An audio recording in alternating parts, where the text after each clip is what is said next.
யார் யாருக்கு டோரிமான் பிடிக்குமா அவங்க லைக் பண்ணுங்கள், யாருக்கு ஷின்சான் பிடிக்குமா சப்ஸ்கிரைப் பண்ணுங்கள். நான் வந்து நோபிட்டாவோட வீட்டை எரிச்சிட்டேன் கைஸ்.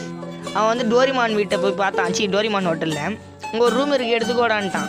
சரின்னு சொல்லிட்டு நானும் போய் பார்த்தா டைம் மிஷின் கைஸ். சரி தூங்கி எழுறேன், திடீர்னு பார்த்தா நடு ராத்திரியில் தட்டுறான். டேய் காசை கூடுறா புறம்போக்குன்றான். முடியாதுறானதுக்கு அப்படின்னா நீ வேலை செஞ்சே தரணும், இல்லைன்னா வெளியே போடா நாயேன்றான் கைஸ். அப்புறமா சரி வேறு வழியே இல்லாமல் வேலை செஞ்சேன். வேறு எந்த வேலையும் இல்லை, ரூம் கிளீனிங் வேலை தான். ஸோ வேறு வழியே இல்லாமல் செஞ்சேன். அப்புறமா ப்ரூம் எடுத்துன்னு வந்து இவன் மூஞ்சை தேய்ச்சேன். ஏன்னா பேண்டுட்டு கழுவாதவன் மாதிரி இருக்காங்க கைஸ். இவன் கை கூட கழுவ மாட்டான் நாட்டுங்க. சரி கழுவிடும் போது திடீர்னு கிளாஸ் எல்லாம் உடையிற மாதிரி சத்தம். திரும்பியும் கழிச்சு ஆகிடுச்சு. என்ன பண்ணுவேன், அவன்கிட்ட கம்ப்ளைண்ட் பண்ணதுக்கு நீ தூக்க கலக்கத்தில் இருக்க, போய் அந்த மிஷின் செய்யணும். சரிதான் செஞ்சுட்டான். எல்லாத்தையும் க்ளீன் பண்ணிட்டு சொன்னான் போய் தூங்குன்ட்டான். ஹாய் மீச்சன்.